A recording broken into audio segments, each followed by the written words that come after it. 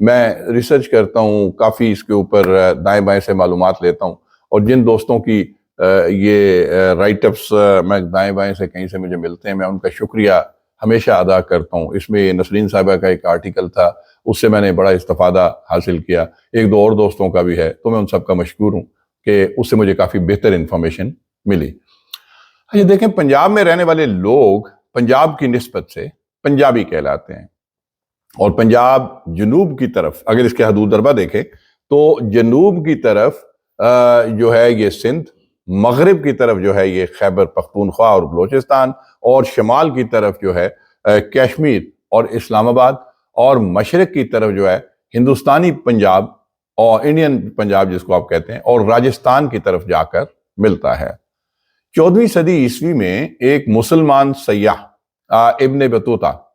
وہ یہاں سیر کرنے کی غرض سے آئے تھے، تو پنجاب کا لفظ ان کی تحریروں سے بھی ملتا ہے،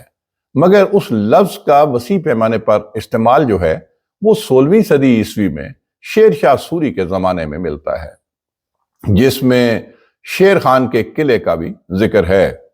مگر اس سے پہلے پنجاب کا ذکر مہابھارت کے قصوں میں بھی ملتا ہے، جو پانچ ندا، یعنی پانچ ند جس کو اور پانچ ندا بھی کہا گیا، 5 دریاؤں کے حوالے سے ہے۔ اچھا، ابو الفضل نے بھی نا آئین اکبری میں پنجاب کا ذکر کیا ہے۔ یہ بیسیکلی یہ حصہ، یہ علاقہ جو پنجاب کا 2 حصوں میں منقسم تھا اس وقت، ایک لاہور اور ایک ملتان۔ آئین اکبری میں ایک جگہ ابو الفضل نے پنجاب کا ذکر پنج ند کے حوالے سے بھی کیا ہے۔ اچھا، پھر مغل شہنشاہ جہانگیر نے تذکرہ جہانگیری میں اس علاقے کے لیے پنجاب کا لفظ ہی استعمال کیا، اور یہ وہ علاقہ ہے جس میں پنجاب کی ترویج، پنجاب کے اندر یہ وہ علاقہ ہے جس میں اسلام کی جو ترویج ہے، اور ترویج و اشاعت جو ہے وہ صوفیہ اکرام کے ہاتھوں ہوئی۔ پنجابی ثقافت کو یہ منفرد مقام حاصل ہے کہ اس ثقافت کی آبیاری کرنے والے یہی فقیر منش لوگ تھے۔ انہوں نے اپنے کلام سے لوگوں کے دلوں کو گرمایا، اور صوفی ادب کی صورت میں پنجابی ادب کے لیے ایک لازوال ورثہ چھوڑا ہے، جس میں بھلے شاہ، خواجہ غلام فرید، مہدو لال حسین اور ہاشم شاہ اور وارث شاہ کا کلام کسی بھی تعارف کا محتاج نہیں۔ ان صوفیہ کرام نے اپنی زندگی مساوات اور رواداری سے غیر مسلموں کو متاثر کر کے گزاری۔ یہ ان کا کردار تھا، یہ ان کا کریکٹر تھا، ان کی رواداری تھی، ان کی سادگی تھی، ان کی اسلام سے محبت تھی، ان کی پارسائی تھی کہ اس سے غیر مسلم بھی متاثر ہوئے۔ اور یہی وہ خوش قسمت خطہ ہے پنجاب، جہاں محمد بن قاسم پہلی بار ایک بیٹی کی پکار پہ اسلامی لشکر کے ساتھ آیا، اور پنجاب کے شہر ملتان تک دین اسلام کی سچی روشنی پھیلائی۔ اچھا، اس نے نہ صرف یہاں مرد مجاہد بن کر مظلوموں کی داد رسی کی، بلکہ یہاں ذات پات کے ستائے ہوئے لوگوں کو ایک منفرد اور عالمگیر دینی نظام دیا، جس میں شاہ و گدا کو ایک دوسرے پر اگر فوقیت حاصل تھی تو تقوی کی بنا پر تھی، دنیاوی جو ہے نا حیثیت کی وجہ سے نہیں تھی، مال و دولت کی وجہ سے نہیں تھی، تقوی کی وجہ سے ایک دوسرے کے اوپر آپ کو اور وہ فوقیت تھی۔ اور یہی تو ہمارا اسلام کہتا ہے، یہی تو ہمارا دین کہتا ہے کہ اللہ کے ہاں تقوی کی بنیاد پہ آپ کا رتبہ ہوگا، دنیاوی مال و متاع کچھ بھی نہیں ہوگا، آپ کے اعمال ہوں گے۔ اچھا، مہاراجہ رنجیت سنگھ، جس کی پیدائش 13 نومبر 1780 کو تھی اور وفات 27 جون 1839 کو تھی، وہ پنجاب میں اس کو نا آپ کہہ سکتے ہیں کہ سکھ سلطنت کا بانی تھا۔ تقریباً اس کا 40 سالہ دور حکومت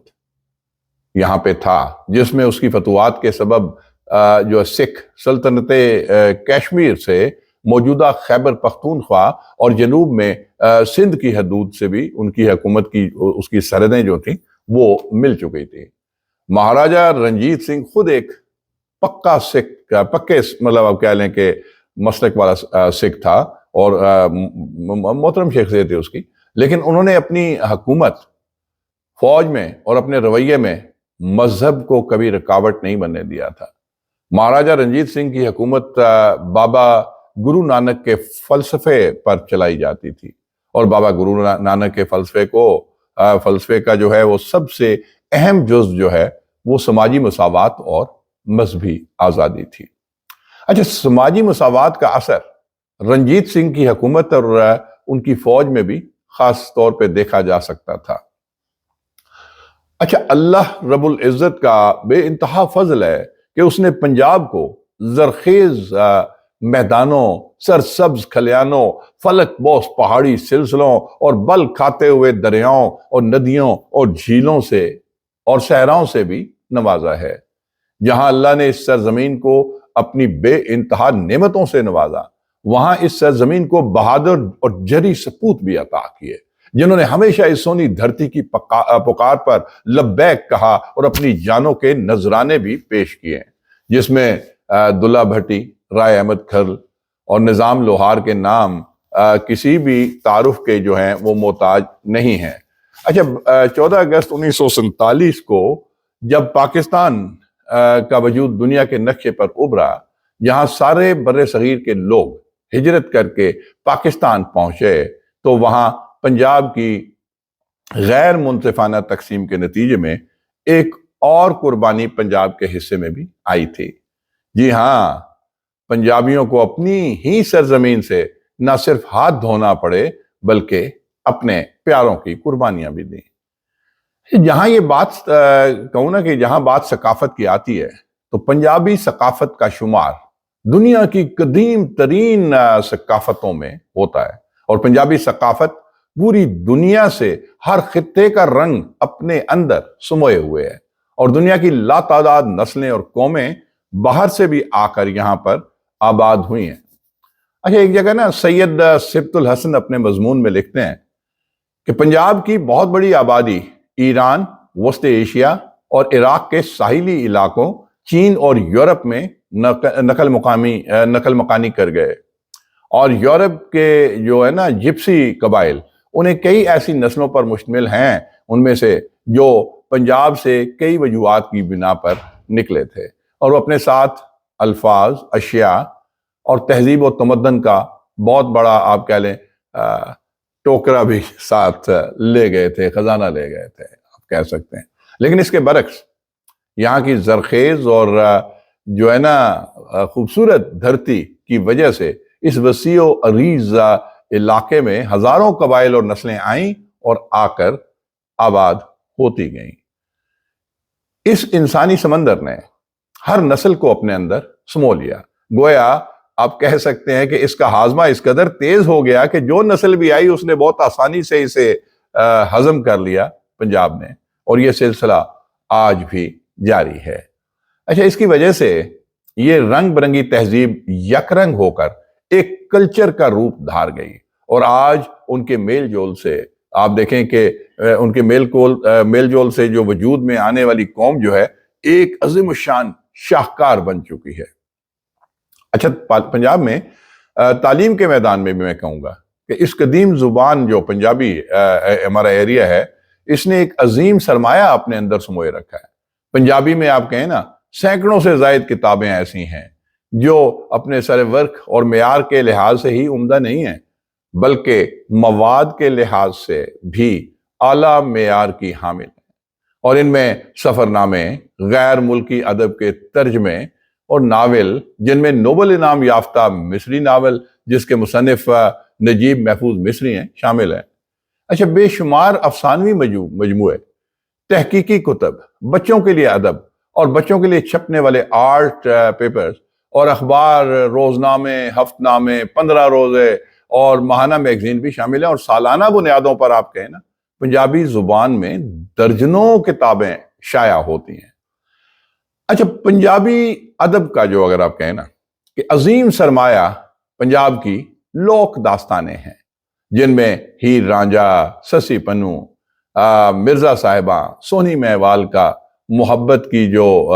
داستانوں میں ذکر ملتا ہے، اس کا اپنا ہی ایک مزہ ہے،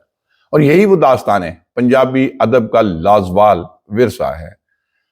مہمان نوازی کی اگر آپ بات کریں تو وہ پنجاب کی پہچان رہی ہے۔ پنجابی اپنے مہمانوں کی آؤ بھگت اپنے مخصوص روایتی کھانوں سے کرتے ہیں،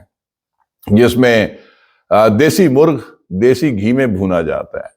اچھا، پنجاب کی روایتی ڈشوں میں ساگ مکئی کی روٹی، مکھن کے پیڑے، ساتھ لسی، اور پھر محبت کی کہانی سے جڑی ہوئی ڈش چوری کا تذکرہ بھی محبت کی داستانوں میں ملتا ہے۔ میٹھی چوری جو بڑی وہ مکھن اور گھی میں بنا کے، اور چینی بھی اس میں اور ہوتی تھی، اور بڑا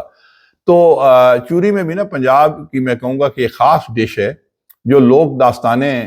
ہیر رانجھا میں بتائی جاتی ہے نا، اس میں ذکر ہے، اس میں بھی اس کا چوری کا بھی ذکر ہے۔ اچھا، پنجاب کے اپنے دلکش اور منفرد تہوار ہیں، جن میں بسنت کا تہوار بڑی دھوم دھام سے منایا جاتا ہے، مگر ہمارے نوجوانوں کی آپ کہہ سکتا ہوں کہ ناسمجھی کی وجہ سے یہ تہوار پچھلے کئی سالوں سے، بدقسمتی سے کہوں گا کہ قانونی جرم بن چکا ہے، کیونکہ کائٹ فلائنگ جب آپ کرتے ہیں تو اس میں لوگ دھاتی تار کا استعمال اور عجیب و غریب سے وہ کیمیکل والی ڈوریں اس طرح کی استعمال کی ہیں کہ جس پہ حادثے ہوتے ہیں، لوگ موٹر بائک پہ جا رہے ہیں اور وہ تار جو ہے وہ پھر جاتی ہے اور بندے کی گردن کٹ جاتی ہے، بہت ساری کیجویلٹیز ہوئیں۔ تو مجبوراً میرے خیال میں پھر ایک سٹیج آئی کہ گورنمنٹ کو اس پہ پابندی لگانی پڑی، ورنہ ایک اچھی روایت تھی، لیکن اس کھیل کو جرم ہم نے خود ہی بنایا۔ ہماری نوجوان نسل کی غلطیاں ہیں، تو اس سے تو اب اجتناب ہی کرنا چاہیے۔ بہرحال پنجاب کی جو خاص پہچان ہے نا، پنجابی ثقافت کی جو جان ہے، وہ پنجاب کے مخصوص تہوار پنجابی میلے ہیں، جو پنجاب کی ثقافت کو نہ صرف چار چاند لگاتے ہیں بلکہ ملک کے طول و عرض میں بسنے والے لوگوں کو ایک دوسرے کے قریب کرنے کا بھی ذریعہ ہیں۔ اچھا، بڑے بڑے عرس یہاں پہ، جن میں حضرت علی عثمان حجویری کا عرس، جن کو آپ داتا گنج بخش کہتے ہیں، پھر مادھو لال حسین کا عرس، پھر میلہ چراغاں بابا فرید شکر گنج کا عرس، پھر پاک پتن میں جو جس طریقے سے شان و شوکت سے جو منایا جاتا ہے وہ۔ اور پنجاب جو ہے نا، وہ صوفیہ کی دھرتی ہے، اور پنجابی ثقافت کو صوفی رنگوں سے آپ کہہ سکتے ہیں سینچا گیا ہے۔ جیسے ہی گندم کی کٹائی سے کسان فارغ ہوتے ہیں تو پنجابی لوک ورثہ کے زیر اہتمام پنجاب کے دیہاتوں میں جگہ جگہ میلوں کا اہتمام بھی کیا جاتا ہے۔ مگر آج کے زمانے میں جب انسان ترقی کی دوڑ میں جدید دنیا کے ہم قدم ہونے کے لیے بھاگ رہا ہے، تو بہت حد تک وہ اپنی ثقافت اور پرانی قدروں سے بدقسمتی سے کہوں گا دور ہو چکا ہے۔ اب جدید دنیا کی دوڑ میں شامل ہونے کے لیے انسان محنت کر رہا ہے اور اپنی صلاحیتوں کا لوا منوا رہا ہے، مگر وہ سچی بات بولوں تو اپنے اصل سے جو ہے نا وہ دور ہوتا جا رہا ہے۔ ضرورت اس امر کی ہے کہ جدید ٹیکنالوجی سے استفادہ کرنے کے ساتھ ساتھ ہمیں اپنے کلچر اور روایات کو زندہ رکھنے کے لیے بھی کوششیں جاری رکھنی چاہیے، کیونکہ ہماری قدریں اور ثقافت ہی ہماری پہچان ہیں، اور ان قدروں کو زندہ رکھنے کے لیے انفرادی اور اجتماعی طور پر کوششیں کی جانی چاہیے، ان کی ضرورت ہے۔ ہمیں آج اپنی قدروں کو زندہ رکھنے کے لیے جن چیلنجز کا سامنا ہے ان کا سد باب کرنے کی بھی ضرورت ہے۔ اچھا دوستو، اس سے پہلے کہ میں نا کلچر پہ بات کروں، تھوڑا سا میں یہ بات اور کرنا چاہتا ہوں کہ پنجاب کی نا اپنے ہی روایات میں بہت سارے کھیل بھی بڑے خوبصورت ہیں ہمارے کلچر میں۔ مثلاً کبڈی پنجاب کا بڑا زبردست کھیل ہے، اور اس میں بڑا مزہ آتا ہے، لوگ اپنے مردانگی کے طاقت کے جوہر بھی دکھاتے ہیں۔ پھر یہاں پہ ریسلنگ، کشتی، یہ بڑی روایات میں ہے۔ پنجاب کی کشتی جو ہے بڑی مشہور ہوتی ہے، پنجاب کے بڑے بڑے نامور پہلوانوں کو جنم دیا ہے۔ اور اگر ہم جب بچے تھے، مجھے یاد ہے، ہم اس وقت بھی سنتے تھے کہ پنجاب سے رستم مسلمان پہلوان ماشاءاللہ بڑے بڑی دنیا میں چھائے ہیں، مطلب رستم ہند گاما پہلوان، پھر رستم زماں یعنی ورلڈ چیمپئن بھولو پہلوان، اور یہ کوئی ماشاءاللہ کافی بھائی تھے جن میں اعظم پہلوان تھے، پھر اکرم اسلم عرف اچھا پہلوان، پھر اکرم اکی پہلوان۔ تو یہ سارے کے سارے پوری دنیا میں اس وقت چھائے ہوئے تھے۔ اچھا پھر ایون یہاں پہ یہ دیکھیں کہ مجھے یاد ہے کہ ہم اس وقت چھوٹے تھے، بچے ہی تھے، تو اس وقت یہ بھولو پہلوان کا ایک فیملی کا کلچر چل رہا تھا، جو رستم زماؤ اور رستم ہند بڑے بڑے نام تھے، ان کے پاس ٹائٹل تھے. تو ایک جیپنیز پہلوان انوکی، انتونیو انوکی، وہ اس وقت یہ نیا نیا چونچلا شروع ہوا تھا آپ کا فری سٹائل ریسلنگ والا. تو اس نے چیلنج کیا تھا اکرم عرف اکی، مطلب اس بولو پہلوان خاندان کو چیلنج کیا تھا. مجھے یاد ہے کہ وہ یہاں آیا تو اس کی کشتی ہونا تو یہ چاہیے تھا کہ دیسی روایتی کشتی، لیکن اس نے بیچ میں فاؤل کیا کہ وہ فری سٹائل پہ چلا گیا. تو ہم چھوٹے تھے، مجھے یاد ہے کہ ہم اپنے والد صاحب کے ساتھ یہ پنڈی میں راولپنڈی آرمی سٹیڈیم میں یہ میچ ہوا تھا، اس کی بڑی تشہیر ہوئی تھی. تو ہم اپنے والد صاحب کے ساتھ گئے اور بڑی جلدی وہ کشتی ختم ہو گئی تھی. اکرم عرف اکی پہلوان، کیونکہ وہ انوکی نے اس کو آڑا ترشا کوئی عام لاک لگا کے، حالانکہ وہ کشتی فری سٹائل پہ نہیں تھی، وہ دیسی ہونی چاہیے تھی، اور انوکی نے ان کا عام لاک لگا کے تو کندھا اتر گیا تھا اکرم پہلوان کا. مجھے آج بھی، ہم چھوٹے چھوٹے تھے تو ٹی وی پہ ان کا بیان آیا کہ جو انہیں میرا موڈا لا دیتا. لیکن ہمیں اس پہ بڑا افسوس ہوا کہ بڑی جلدی وہ کشتی ختم ہو گئی. ہم چھوٹے تھے، والد صاحب کے ساتھ گئے تھے دیکھنے، 70s کی بات ہے. تو لیکن بعد میں مجھے بڑی خوشی ہوئی کہ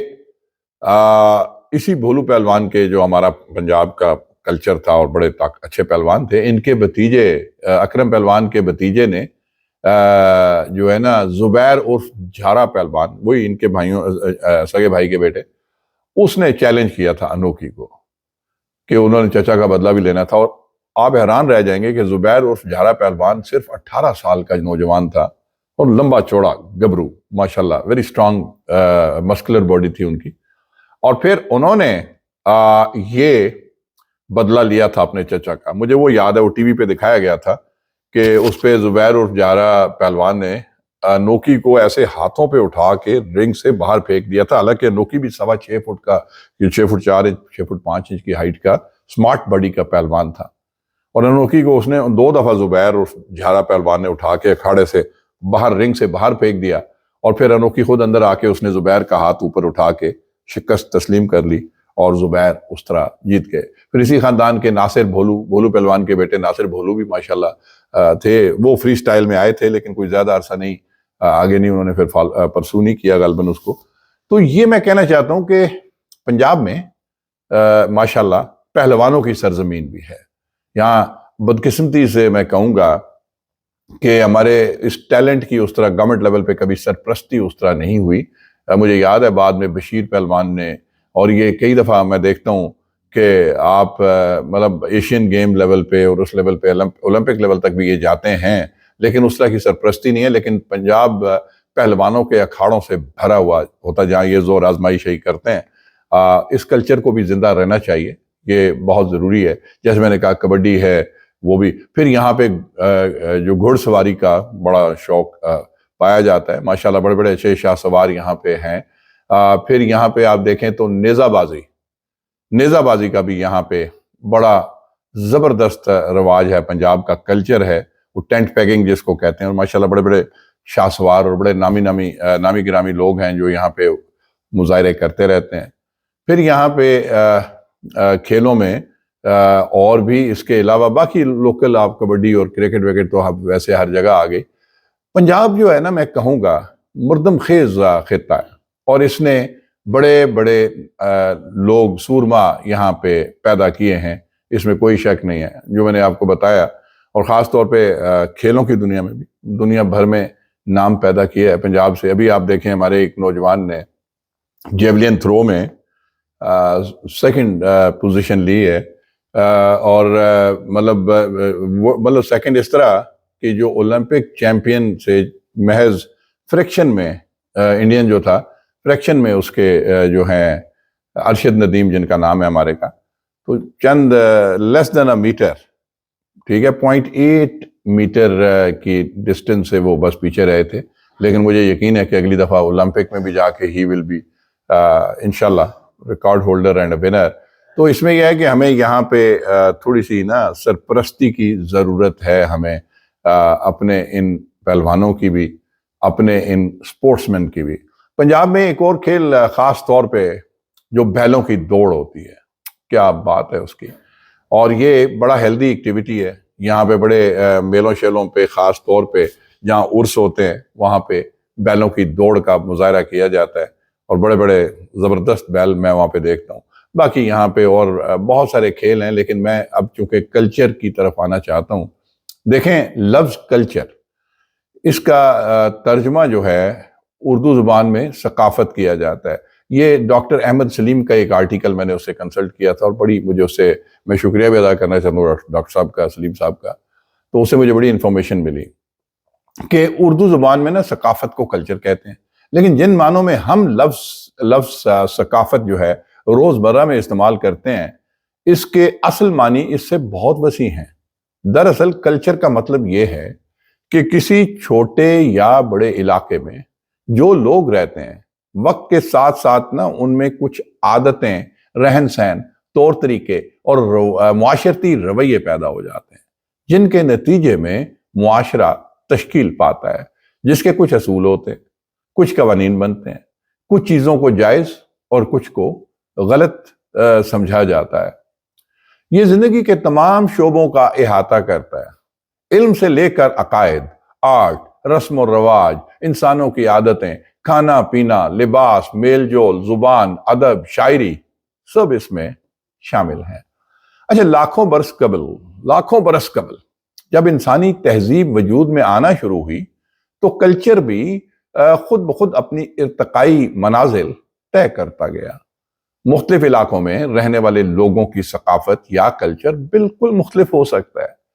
اسی طرح پنجاب کے علاقے میں جو لوگ رہتے ہیں ان کی ثقافت اور کلچر بر صغیر کے دیگر علاقوں سے مختلف ہے۔ جو زبان ہم پنجابی بولتے ہیں، یا جو زبان یہ لوگ بولتے ہیں، پنجاب والے اسے پنجابی کہتے ہیں، اور ایک اندازے کے مطابق آپ حیران ہوں گے یہ جان کر کہ دنیا میں تقریباً 11 سے 12 کروڑ انسان پنجابی بولتے ہیں۔ میں نے کہا نا کہ 12 کروڑ سے تو پلس آبادی آپ کی پنجاب کی اپنی بھی ہے، لیکن یہاں پہ ظاہر ہے کہ سارے پنجابی نہیں، سیٹلرز بھی آ کے رہ رہے ہیں، لیکن یہ بھی بڑی بات ہے کہ 11 سے 12 کروڑ اگر انسان پنجابی زبان بولتے ہیں، اور ان میں سے 8 کروڑ سے زائد پاکستانی پنجاب میں جو پکی پنجابی بولتے ہیں، اور باقی آپ کہیں تو بھارتی پنجاب میں، تمام دنیا میں رہتے ہیں۔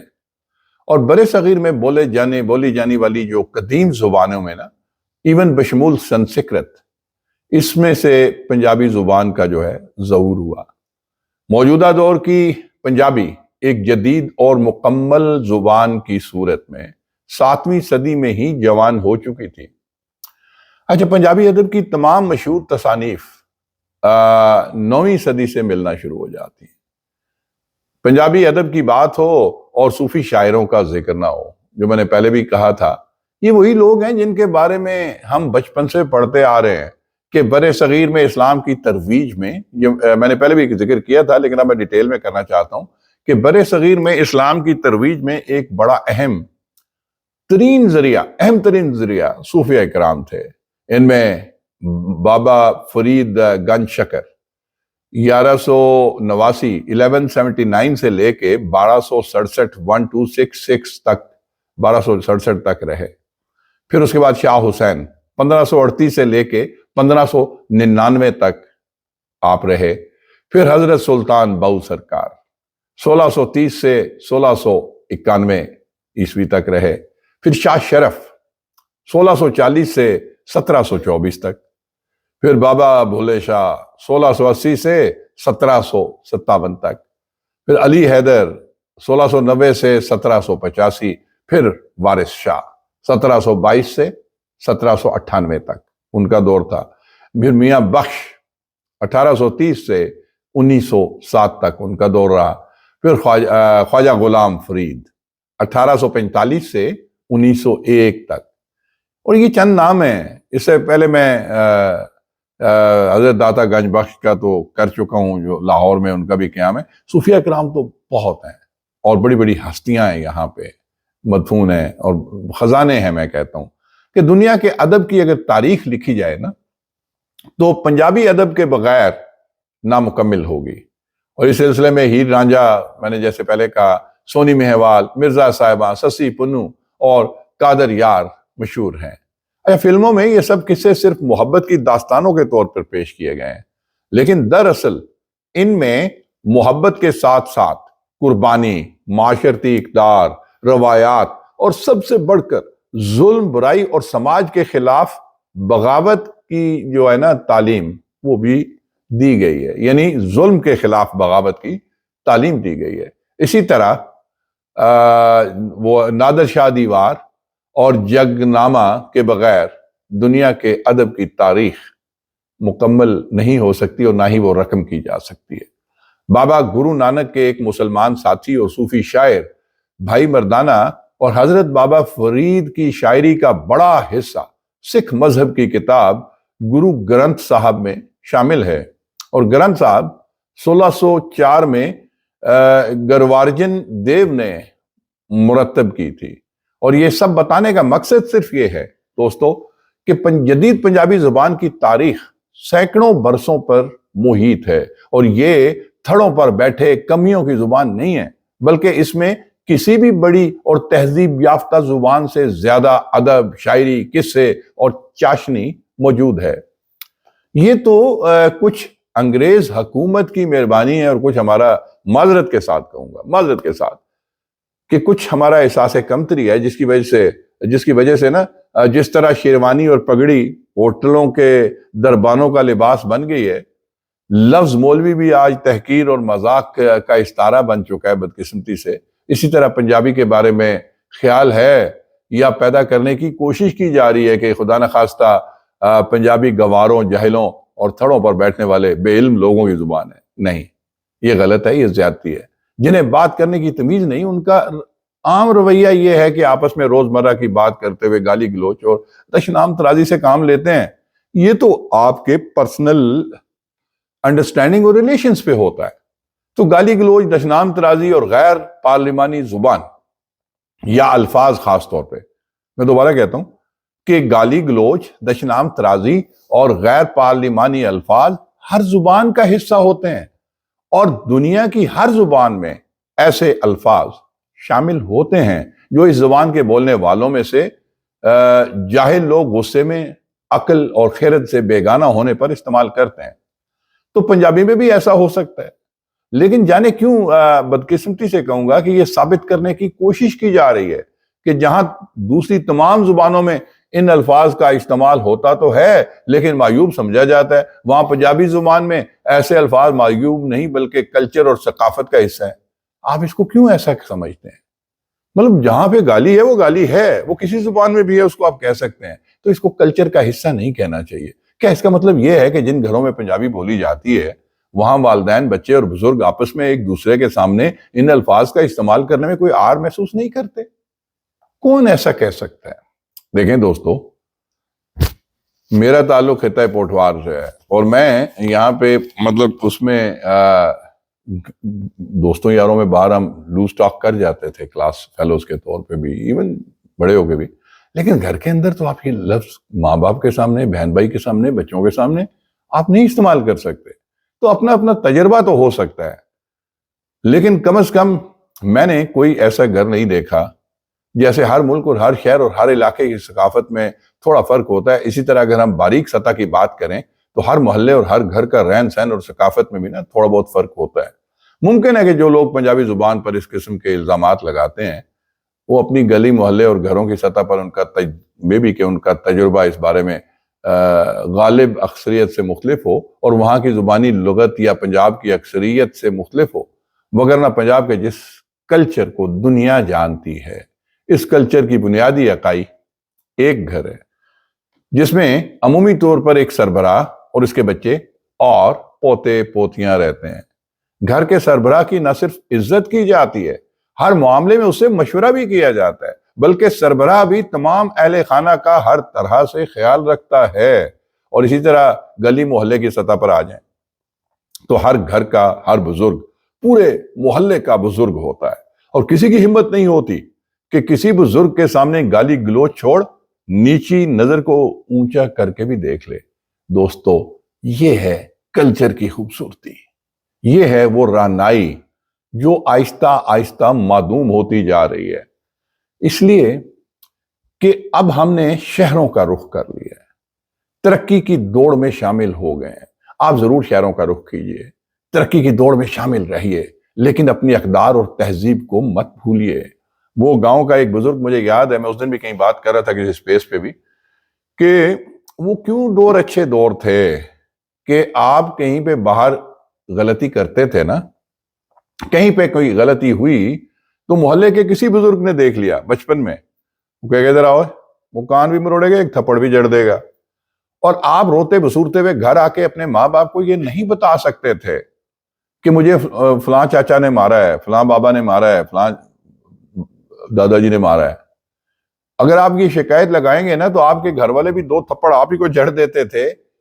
کہ تم نے ضرور کوئی مستی کی ہوگی، غلطی کی ہوگی، تبھی انہوں نے مارا ہے۔ یہ تھا کمیونٹی بانڈیج دوستو۔ اب ایسا نہیں ہے، اب تو ایک بچہ چھوٹی سی اداکاری کرتا ہے آ کے روتے ہوئے تو ماں باپ اور سارے گھر والے اٹھ کے اس بزرگ کے ساتھ لڑنے مارنے کو دوڑنے جاتے ہیں کہ آپ نے میرے بچے کی طرف آنکھ کیوں اٹھائی۔ دوستو، اس کلچر کو تھوڑا سا ہم نے واپس لانا ہے۔ آپ دیکھیں اسی طرح مائیں، بیٹیاں اور بہنیں وہ بھی سانجھی ہوتی ہیں۔ ہر ماں کی عزت اپنی ماں کی طرح کی جاتی ہے، اور ہر بیٹی سب کی اپنی بیٹی ہوتی ہے، اور یہ سب کوئی بہت زیادہ پرانی کتابی باتیں نہیں ہیں۔ آج کے دور میں بھی آپ اندرون شہر اور پرانی بستیوں اور محلوں میں اور دیہی علاقوں میں چلے جائیں، یہ نظام ابھی بھی کچھ جگہوں پہ اسی طرح قائم ہے۔ صرف لاہور ہی نہیں بلکہ پنجاب کے قریب قریب سارے چھوٹے بڑے شہروں میں یہ سب ہے۔ اس کو زندہ رکھیں۔ کیا فرینکلی سپیکنگ، کیا پوش علاقوں میں رہنے والے یا انگریزی اسکولوں میں پڑھنے والے انگریزی زبان میں گالیاں نہیں بکتے؟ اسی بد زبانی کو کبھی انگریزی یا کسی اور زبان کی ثقافت یا کلچر کا حصہ نہیں کہا گیا تھا۔ یہ تو مہربانی صرف پنجابی زبان اور پنجابی لوگوں پر کیوں؟ کیا پنجابی بولنے والے اتنی غیر مہذب اور ناشائستہ ہوتے ہیں کہ مطلب میں معذرت چاہتا ہوں، میں یہ کسی جگہ پہ یہ میں نے آرٹیکل پڑھا جو میں نے ابھی ذکر کیا تھا دوست سلیم صاحب کا، تو میں بڑا متاثر ہوا اس سے، کیونکہ یہ ایک جگہ پہ کسی نے یہ لفظ بولا تھا ماضی میں کہ گالی کلچر ہے ہمارا۔ نہیں، گالی ہمارا کلچر نہیں ہے۔ پنجاب جو ہے دوستو بہت خوبصورت صوبہ ہے، بہت خوبصورت علاقہ ہے، اور بڑی اچھی روایات کا حامل ہے۔ یہ لاسٹ پہ میں تھوڑا سا کلچر کے ٹچ پہ آ گیا، لیکن اوورآل اس کو میں گفتگو کو اگر کنکلوڈ کروں، اینڈ کروں، تو میں یہی کہوں گا کہ پنجاب جیسا جو کلچر یا خوبصورتی یا رانائی ہے وہ ہمیں شاذ دیکھنے کو ملتی ہے۔ پورا پاکستان خوبصورت ہے، اور ہم بڑے خوش قسمت ہیں کہ ہمیں اللہ تعالیٰ بزرگ و برتر نے ایک انتہائی خوبصورت خطہ زمیں عطا کیا، اور اس میں آپ خود سوچیں، آپ کے پاس گلیشیٹڈ پیکس بھی ہیں، برفوں سے ڈھکی ہوئی چوٹیاں بھی ہیں، آپ کے پاس خوبصورت جنگلات بھی ہیں، آپ کے پاس پلینز آف پنجاب بھی ہیں، آپ کے پاس سطح مرتفع اور پوٹوار بھی ہے، آپ کے پاس سلگتے ہوئے صحرا بھی ہیں، آپ کے پاس بلوچستان کی سنگلاخ چٹانیں بھی ہیں، آپ کے پاس سمندر بھی ہیں، آپ کے پاس دریا بھی ہیں، آپ کے پاس کوسٹل ایریاز بھی ہیں۔ تو یہ سب خوبصورتیاں اور رہنائیاں جو ہیں یہ اکائی کے طور پہ اکٹھی ہو کے ہمیں پاکستان بنا دیتی ہیں۔ دوستو، ہمیں یہ اس پاکستان کی حفاظت کرنی ہے، اس کو قائم دائم رکھنا ہے۔ اور آج چونکہ پنجاب کی بات کی تو پنجاب میں آپ ذرا غور کریں کہ اللہ تعالیٰ نے پنجاب کے اندر بھی آپ کو ورائٹی دے رکھی ہے۔ اس کے اندر ہی آپ کو ٹیکسلا کی جو بہت ساری تاریخی مقامات ملتے ہیں، ٹھیک ہے، وہاں پہ آپ کو کھنڈرات بھی ملتے ہیں، دنیا کی سب سے پرانی لائبریری کے آج بھی وہاں پہ اثرات ہیں، وہاں پہ سٹوپاز بھی ہیں۔ پھر اس کے بعد آپ کو سطح مرتفع پوٹوار خوبصورت صدیوں پرانا یہ بھی پنجاب کے اندر آپ کو ملتا ہے۔ پھر اسی پنجاب کے اندر آپ کو سرائکی بیلٹ بھی ملتا ہے، اس کو جنوبی پنجاب بھی ملتا ہے، جہاں اور پھر صحرا کا بیلٹ بھی ملتا ہے۔ یہاں پہ آموں کے پھل بھی ملتے ہیں، یہاں پہ آپ کو ہر طرح کی فصل بھی ملتی ہے، یہاں نہریں بھی ہیں، یہاں پہ پانی بھی ہے، یہاں پہ خوبصورتیاں بھی ہیں، رہنائیاں بھی ہیں۔ دوستو میں زیادہ لمبا اب نہیں کرنا چاہتا، لیکن اتنا کہوں گا کہ اس ملک کے ساتھ ہم سب کو یکجا ہو کے رہنا ہے، اور کوشش کیجیے گا کہ اس ولاگ کو اگر آپ دیکھیں اور آپ کو کوئی کمنٹس دینے کی ضرورت پڑے تو ضرور دیجیے گا، کوئی تنقید ہو تو وہ بھی آپ مجھ سے شیئر کیجیے گا، کیونکہ میری کوشش ہوتی ہے کہ میں اگلی دفعہ امپروو کر کے آؤں۔ اگر کوئی مجھ سے غلطی کوتاہی ہوئی ہے اور کوئی میرے دوست نے کسی نے اس کے اوپر انڈیکیٹ کیا ہے تو میری کوشش ہوتی ہے کہ اس کو اگلی دفعہ میں بہتر کر سکوں، امپروو کر سکوں۔ دیکھیں یہاں پہ نا ہمیں ثقافتی تہواروں کی ضرورت ہے، وہ ہر علاقے کی پہچان اور انفرادیت کو ظاہر کرتے ہیں، اور اسی ثقافت اور روایت کو ہمیں یاد رکھنا زندہ دلی کی علامت ہوتی ہے۔ اور اس مقصد کو نا سامنے رکھتے ہوئے میں سمجھتا ہوں کہ پنجاب حکومت کو بھی یہ مجھے خوشی ہے کہ ریسنٹ پاسٹ میں ماضی میں بھی یہاں پہ یہ ثقافت کو اور اس کلچر کو زندہ رکھنے کی کوشش میں منایا گیا ہے، اور آگے بھی میں کہوں گا کہ اس طرح کے میلے ٹھیلے ان کے ہونے چاہیے۔ آگے بہار آتی ہے تو جشن بہارا کو بھی منانا چاہیے، کیونکہ پنجاب کی ثقافت دنیا کی قدیم ترین ثقافتوں میں سے ہے، جس میں سے نا میں کہوں گا محبت اور احترام موجود ہے۔ تو پاکستان کی ثقافت بطور مجموعی بھی میں کہوں تو مختلف علاقوں کی ثقافتوں کا گلدستہ ہے، جبکہ پنجابی ثقافت اس گلدستے میں نمایاں ایک حیثیت رکھتی ہے۔ تو پنجاب کی جو ثقافت ہے، اس کے جو تہوار ہیں، اس کے کھانے ہیں، ملبوسات ہیں، قدیم مقامات ہیں، ہزاروں رنگ اس کے اندر سمو کے رکھے ہوئے ہیں اس خطے نے۔ تو اس لیے یہ خوش نصیب خطہ، میں کہوں گا خوش نصیب خطہ، ہزاروں سال پرانی تہذیب کا وارث ہے، اور پنجاب کی ثقافت جو ہے دلکش ثقافتی رنگوں کا امتزاج ہے۔ اور پھر جو حضرت میں نے پہلے ذکر کیا کہ کیا کیا ہستیاں ہیں، حضرت علی اجمیری، بابا فرید گنج شکر، سلطان باہو سرکار، بابا بلے شاہ جیسے عظیم صوفیہ کرام سے مالا مال یہ سرزمین ہے۔ تو میں یہی کہوں گا کہ پنجاب کی ثقافت کا نا دن منانا چاہیے، اور اس دن کا ایک دن مقصد صرف ایک دن یا ایک ہفتہ نہیں ہونا چاہیے، بلکہ